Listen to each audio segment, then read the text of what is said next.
Kalau kita beli kopi itu harus jelas dulu kopinya kopi saset atau memang itu kopi yang betul-betul murni. Nah, kalau kita kaitkan dengan konteks perlindungan konsumen, itu harus dijelaskan dulu secara komprehensif ya. Ini ronnya ron berapa, ditambah nggak dengan zat-zat lain. Ini terlepas dari kualitasnya akan seperti apa, tapi dari basisnya itu harus jelas dulu. Kalau memang ron 90 dioplos, di blending dengan berbagai zat-zat tertentu, ya bikin aja merek baru, Pertaplos atau apapun itu gitu ya.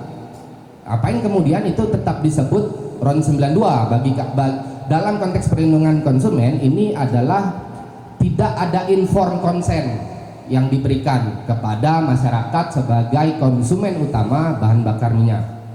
Itu satu. Jadi keterangan Bahlil juga sebenarnya problematik bagi kami. Satu, ketentuannya tidak dijelaskan ketentuan mana. Ya, kami yakin itu ketentuan teknis gitu ya, tapi bagi kami harusnya dijelaskan kepada publik ketentuan mana tidak boleh, karena menurut kejaksaan blending hanya diperbolehkan di kilang, bukan di depo atau storage. Nah, kami nggak tahu nih yang benar Bahlil atau kejaksaan, itu yang perlu dipastikan. Tapi menurut kami dalam konteks perlindungan konsumen ya, kalau RON 90 ya RON 90 saja dengan penambahan zat tertentu yang bisa jadi kualitasnya mencapai itu.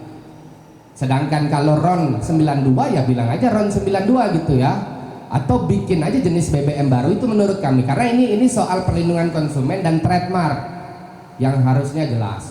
Itu satu. Kemudian yang kedua tadi saya agak lupa tadi yang kedua. Oke, ini pertanyaannya agak sulit.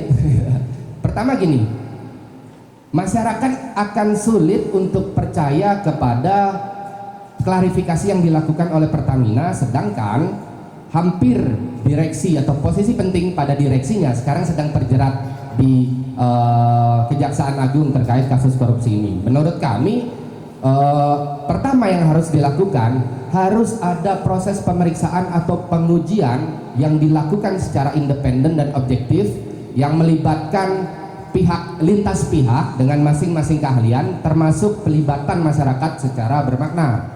Nah, hasil pemeriksaan itu yang kemudian bagi kami akan melahirkan fakta-fakta yang kredibel, fakta-fakta yang relatif lebih mudah dipercayai oleh masyarakat dan memberikan ketenangan. Kalau memang tidak ditemukan adanya pengoplosan, kalau ditemukan berarti ini clear bagi kami yang mau melakukan advokasi gitu ya. Atau justru tadi yang saya bilang, kalau Pertaminanya dapat hidayah ya udahlah, daripada digugat kita minta pihak-pihak lain untuk sama-sama atau tanggung renteng untuk bertanggung jawab terkait dengan polemik yang ada dan dampaknya yang ditimbulkan kepada masyarakat. Jadi tidak bisa sekedar di RDP ngomong ini dicampur zat ini, dicampur zat itu dengan klarifikasi yang nuansanya itu menyanggah apa yang jadi keresahan masyarakat. Jadi kami merasa berbagai klarifikasi itu ya klarifikasi video pendek lah, pernyataan-pernyataan doorstop lah, itu tidak cukup untuk memulihkan kepercayaan masyarakat, kecuali tadi ada pengujian secara berlapis oleh lintas pihak dengan berbagai macam keahlian yang melibatkan masyarakat itu.